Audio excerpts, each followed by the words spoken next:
বিষয়ক কথা নিয়ে আমি আপনাদের কাছে আলোচনা করব। এখানে বলা হয়েছে আমি 39 থেকে আমি 40 অধ্যায়ের কথা বলি। 39 থেকে এবং 40 অধ্যায়ের কথা বলি। বলছে যতদিন স্বামী জীবিত থাকে, যতদিন স্বামী জীবিত থাকে ততদিন স্ত্রী তার স্বামীর মধ্যেই আবদ্ধ থাকে। কিন্তু স্বামী মারা যাওয়ার পর যখন স্ত্রী বিধবা হয় তখন সে কিন্তু বিধবা হয় না, কারণ সে নারী স্বাধীন। কারণ সে তো অটোমেটিক তো সে ঈশ্বরের বউ। তার কারণ যখন আমাদের বাপ্তিস্মরণ হয় তখন দীক্ষাস্থান, এবার দীক্ষা নেওয়ার পরে আমাদের যখন তিলকরণ হয়, হস্তাপন্ন হয়, তখনই আমাদের কন্যা সম্প্রদান হয়ে যায়। আমরা আমাদের জীবনটা ঈশ্বরের কাছে দিই। তখন আমাদের বিয়ের মতন, একদম বিবাহের মতন, খ্রিস্টানদের যাচ্ছে একদম সাদা পোশাক, গ্রাউন্ড যেভাবে চার্চে বিয়ে হয় ওরকম একেবারে সেই বইয়ের পোশাকে, পাত্রীর পোশাকে ওরকমভাবে আমাদের ঈশ্বরের হাতে, প্রভু যিশুর হাতে আমাদের সম্পূর্ণ হয়। তখন আমাদের স্বামী, প্রথম আমাদের দুলহা হচ্ছে আমাদের খ্রিস্ট প্রভু। তাই সেই মানুষটি, তাই সে বিধবা নারীটিও আগে তার ঈশ্বরের সাথে বিয়ে হয়ে গেছে। বিধবা নারীটিরও প্রভু যিশুর সাথে বিয়ে হয়ে গেছে। বিধবা নারীটিও তার জীবনটা ঈশ্বরের কাছে দিয়ে গেছে।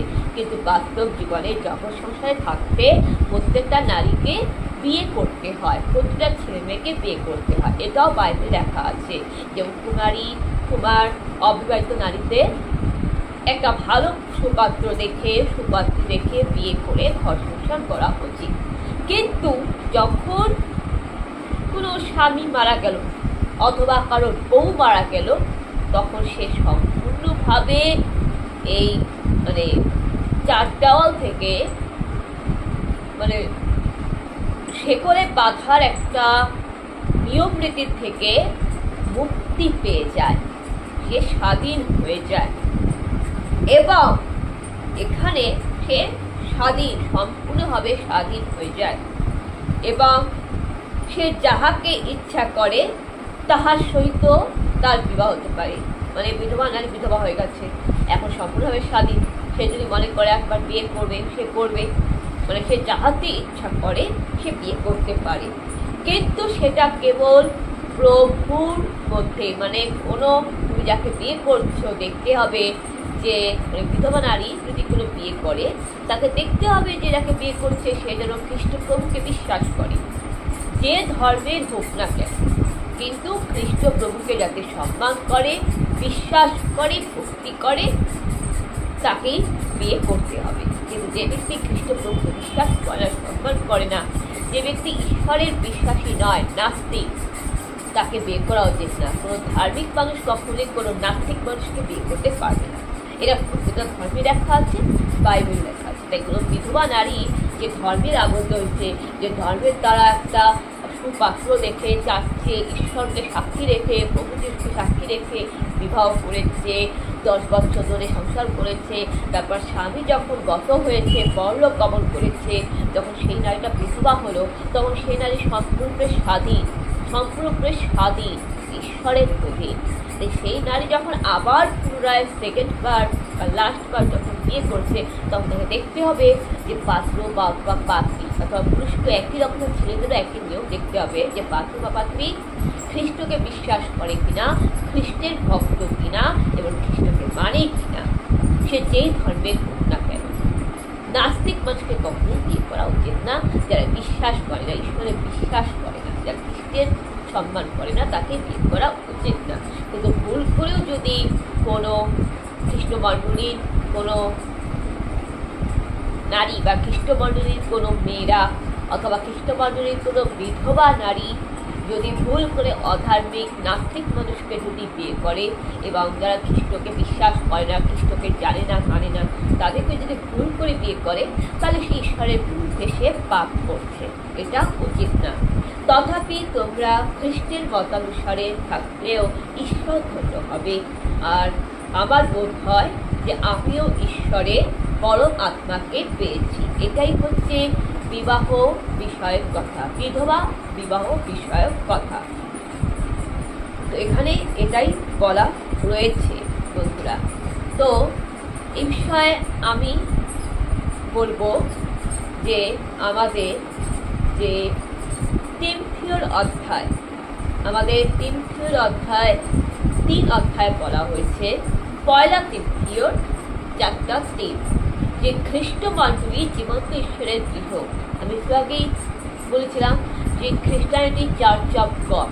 এই যে খ্রিস্টানিটি চার্চ অফ গড, এটা ঈশ্বরের বাইবেলের বাক্যে লেখা আছে। প্রভু যীশু বলে গেছে যে খ্রিস্টানিটি চার্চ অফ গড, পয়লা তিমথিওর চ্যাপ্টার 3 অধ্যায়, যে খ্রিস্টমণ্ডলী জীবন্ত ঈশ্বরের গৃহ, যাকে ইংলিশে বলা হয় খ্রিস্টানিটি চার্চ অফ গড। আমি শীঘ্রই তোমার কাছে উপস্থিত হইব, এমন আশা করিয়া তোমাকে এই সকল বললাম। কিন্তু তুমি যদি আমার বিলম্ব হও, তবে তুমি জানিতে পারো যে ঈশ্বরের গৃহের মধ্যে কেমন আচার ব্যবহার করতে হয়। সেই গৃহ জীবন্ত ঈশ্বরের মণ্ডলী, সত্যের স্তম্ভ, ধীর ভিত্তিক। এটা আমাদের প্রভু যীশু তার পয়লা তিমথিওর অধ্যায় বাণীতে বলছে। তো এখানে মধ্যলিখিত সুসমাচারে এখানে বলা হয়েছে যে মার্ক লিখিত সুসমাচার 10 অধ্যায়, দিবস বিষয়ক শিক্ষা। দিবসের বিষয়ক শিক্ষা সম্পর্কে আমি আপনাদের কাছে আলোচনা করব। এখানে 10 অধ্যায় বলা রয়েছে যে ফারিসীরা প্রভুকে পরীক্ষা করতে জিজ্ঞাসা করল যে স্ত্রীকে পরিত্যাগ করা কি পুরুষের পক্ষে বিধেয়।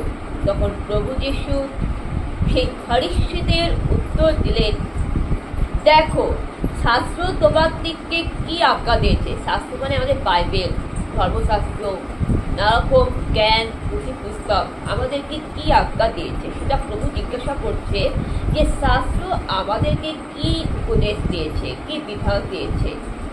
তখন ফরিসীরা বলল যে ত্যাগপত্র লিখিয়া আপন স্ত্রীকে পরিত্যাগ করবার অনুমতি দিয়েছে। যেরকম আমাদের যেমন সই লাগে কাগজে কলমে, একটা পেপার লাগে, একটা ডকুমেন্টস লাগে দিবস দিতে, সেরকমভাবে বলছে যে ত্যাগপত্র লিখিয়া, মানে সই খবর লিখিয়া একটা আইনতভাবে স্ত্রীকে পরিত্যাগ করিবার অনুমতি দিয়েছে।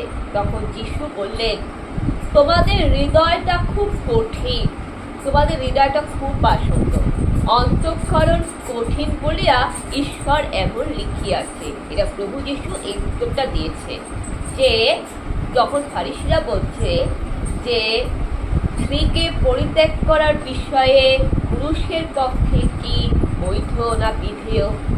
এবার প্রভু যীশু যখন জিজ্ঞাসা করলো যে শাস্ত্র কি বলে, তখন তারা বলছে যে ত্যাগপত্র লিখিয়া আপন বউকে স্ত্রীকে পরিত্যাগ করিবার অনুমতি বিধান দিয়েছে।